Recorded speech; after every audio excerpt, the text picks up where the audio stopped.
11 number question है। इससे पहले हम 10 क्वेश्चन कर दिए थे। अगर आपको वो वीडियो देखना है तो जाके प्लेलिस्ट में देख लीजिए। देखिए 11 नंबर क्वेश्चन है, श्वसन को ऊष्माक्षेपी अभिक्रिया क्यों कहते हैं, वर्णन कीजिए।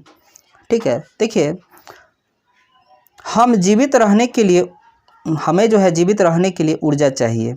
यह ऊर्जा हमें भोजन से मिलती है। ये तो आप सभी को पता है कि जीवित रहने के लिए एनर्जी की ज़रूरत पड़ती है, और ये एनर्जी हमें कहाँ से मिलेगी, तो भोजन से मिलेगी, जिसे हम खाते हैं। पाचन के दौरान भोजन सरल पदार्थों में टूट जाता है। उदाहरण के लिए चावल, आलू तथा ब्रेड में कार्बोहाइड्रेट होता है। ये कार्बोहाइड्रेट टूटकर ग्लूकोज बनाती है। ठीक है, ये ग्लूकोज हमारे शरीर की कोशिकाओं में ऑक्सीजन से संयोग करती है और ऊर्जा प्रदान करती है।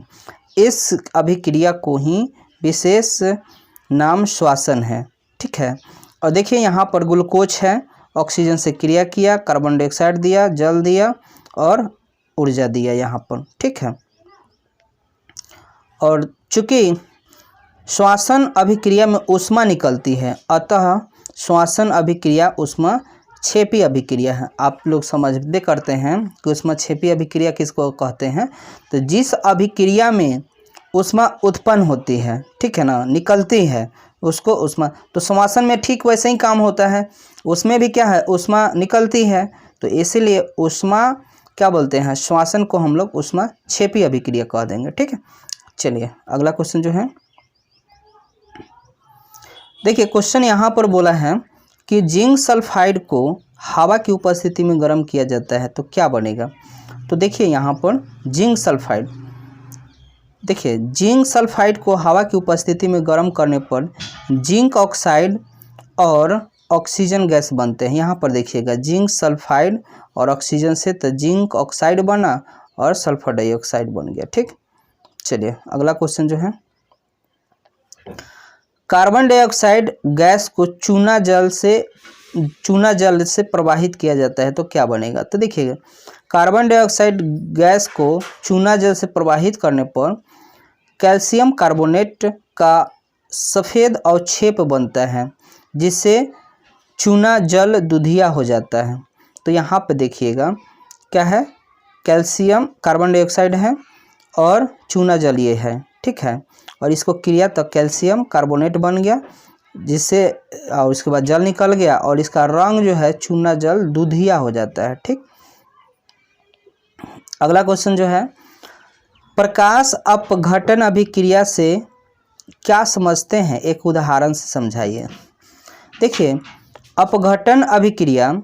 अपघटन या विघटन वह अभिक्रिया है जिसमें किसी यौगिक के बड़े अणु को टूटने से दो या दो से अधिक पदार्थ बनते हैं, जिनके गुण मूल यौगिक के गुण से बिल्कुल अलग होता है।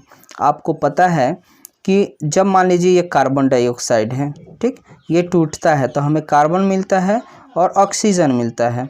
तो ये कार्बन डाइऑक्साइड जो है टूटेगा तो ये दोनों अलग होता है ये। ठीक है, और यहाँ पे एक प्रकाश ऊर्जा का द्वारा अपघटन देख लीजिए। तो यहाँ क्या है, सिल्वर क्लोराइड को तोड़ दिए तो सिल्वर मिल गया, क्लोरीन मिल गया। ठीक है, चलिए अगला क्वेश्चन जो है, लोहे की वस्तुओं को हम क्यों पेंट करते हैं, लोहे की वस्तुओं को हम पेंट क्यों करते हैं। तो देखिए पेंट करने से लोहे के पदार्थ ऊपरी भाग छुप जाती है। पेंट करने से पदार्थ की ऊपरी भाग छुप जाती है। देखिए अब कोई भी पदार्थ है, इसको पेंट कर दीजिएगा तो ऊपरी हिस्सा क्या होगा, छुप जाता है। वह वायु के साथ सीधे संपर्क में नहीं रह पाता है, जिसके कारण उसमें जंग नहीं लगता है। इसलिए पेंट करने से हमें लोहे के उस पदार्थ को जंग लगने से बचा सकते हैं, इसीलिए हम लोग लोहे को पेंट करते हैं। अगर लोहा को पेंट कर दीजिएगा तो वहाँ उस जगह पर नहीं जंग लगेगा, लेकिन आप छोड़ दीजिएगा तो वहाँ पे जंग लग जाएगा और वो धीरे धीरे पदार्थ ख़त्म होने लगेगा। ठीक, चलिए अगला क्वेश्चन जो है, वायु में जलाने से पहले मैग्नीशियम रिबन को साफ क्यों किया जाता है? तो देखिए, यदि मैग्नीशियम रिबन नम वायु के संपर्क में रहता है तो उस पर सफ़ेद रंग की मैग्नीशियम ऑक्साइड का परत जम जाती है। ठीक है, देखिए अगर मैग्नीशियम रिबन है, ये मैग्नीशियम रिबन है, इसको हवा में छोड़ देते हैं वायु में, तो इस पर मैग्नीशियम ऑक्साइड का परत बैठ गया है। ठीक है, यदि मैग्नीशियम के जलने में अवरोध पैदा करती है, कहने का मतलब है ये जो परत बैठ गया है मैग्नीशियम ऑक्साइड का, तो इसको जलने नहीं देगा अच्छा से। ठीक है ना, इसलिए मैग्नीशियम रिबन को जलाने से पहले रेग मार्च से साफ किया जाता है ताकि आसानी से और तेज तीव्रता के साथ जले। ठीक है, चलिए अगला क्वेश्चन जो है, किसी पदार्थ X के विलयन का उपयोग दीवार पर सफ़ेदी करने के लिए होता है।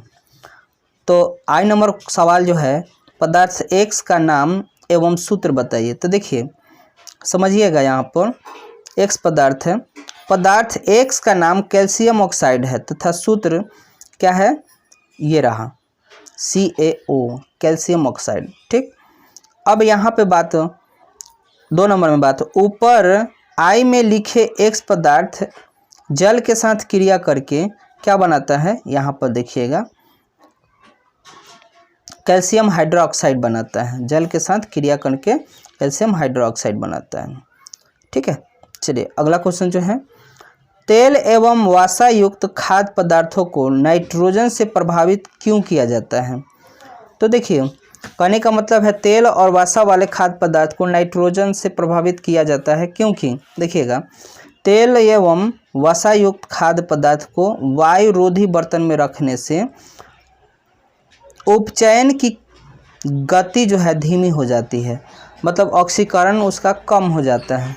तेल एवं वसा युक्त पदार्थों को नाइट्रोजन से भी इसलिए युक्त किया जाता है ताकि उसमें ऑक्सीकरण ना हो सके, उपचयन ना हो सके। देखिए समझिए, आप अपने भाषा में समझिएगा, तेल वाला यानी तेलीय पदार्थ होता है, चाहे वसा वाला पदार्थ को नाइट्रोजन में इसलिए रखा जाता है कि उसका ऑक्सीकरण नहीं हो, और ऑक्सीकरण नहीं होगा तो वो खराब नहीं होगा। ठीक है, चलिए अगला क्वेश्चन जो है, सिल्वर के शोधन में सिल्वर नाइट्रेट के विलयन से सिल्वर प्राप्त करने के लिए कॉपर धातु द्वारा विस्थापित किया जाता है। इस प्रक्रिया के लिए अभिक्रिया लिखिए। तो देखिए यहाँ पर है कॉपर और सिल्वर नाइट्रेट, और यहाँ पर क्रिया तो कॉपर नाइट्रेट हो गया और सिल्वर अलग प्राप्त हो गया। ठीक है, अगला क्वेश्चन जो है, एक भूरे रंग के चमकदार तत्व X को वायु की उपस्थिति में गर्म करने पर वह काले रंग का हो जाता है।